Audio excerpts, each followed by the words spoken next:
जय श्री कृष्ण। प्रणाम जी। सुंदर साथ जी आज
जीवने जगाओ वचन प्रकाशी हृदय उगाड़ो मत।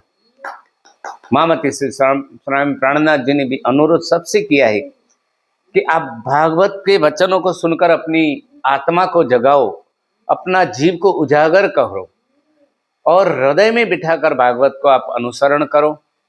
उसमें अच्छी अच्छी बातें लिखी है।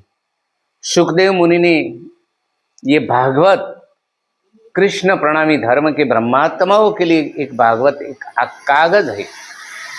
लाल भागवत कागज तुम्हारा, सो खुले तुम्हें खुले कल अल्लाह कलाम, और कोई न खुल सके अल्लाह कलाम। जो भागवत में जो रहस्य है वो ब्रह्म सृष्टि के बिना, ब्रह्मदृष्टा के बिना कोई खोल नहीं सकता। दुनिया के जीवों को ये खोल नहीं सकते उनके रहस्य, जो ब्रह्मदृष्टा से वो खुलते हैं। तो ऐसे ऐसी वाणी में कहा है, कभी आपको समय मिले तो उस समय वैकुंठवासी विष्णु भगवान से भी ऊपर 24 अवतार का क्रमशः वर्णन किया है। अंतिम अवतार के बात में भी बात की है। उसमें सैद्धांतिक विषय में कहा जाए तो सबसे पहला अध्याय जो श्रीमद् भागवत का अधिकारी कौन है, श्रीमद् भागवत सुनने का अधिकारी कौन है, ये बात लिखी है। और आरंभ से लेकर पूरा अंत तक उसमें भक्ति, ज्ञान, वैराग्य का भरपूर ज्ञान समा है।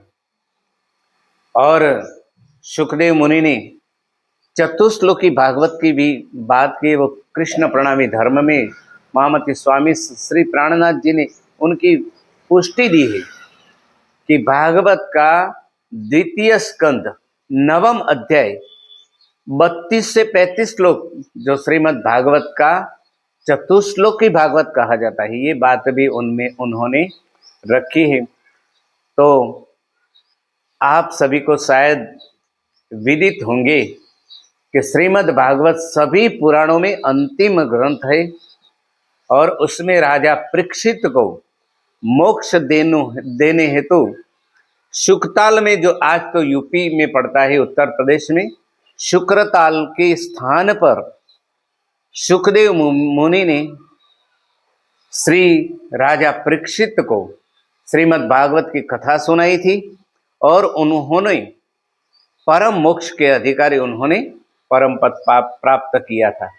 तो यही श्रीमद् भागवत के विषय में थोड़ी सी जानकारी देने के लिए हमने अनुरोध किया गया। मैं उन्हों को धन्यवाद देता हूँ और साधुवाद देता हूँ क्योंकि ऐसे ऐसे लोग अपने धर्म को मूल्य के आगे रख के प्रचार प्रसार में जुड़े हैं। और पुनः उनको धन्यवाद करके मैं ये श्रीमद् भागवत महापुराण जो महर्षि वेद व्यास रचित है, मैं उन्हें अर्पण करता हूँ। बोलो श्री प्राणनाथ प्यारे की प्रणाम।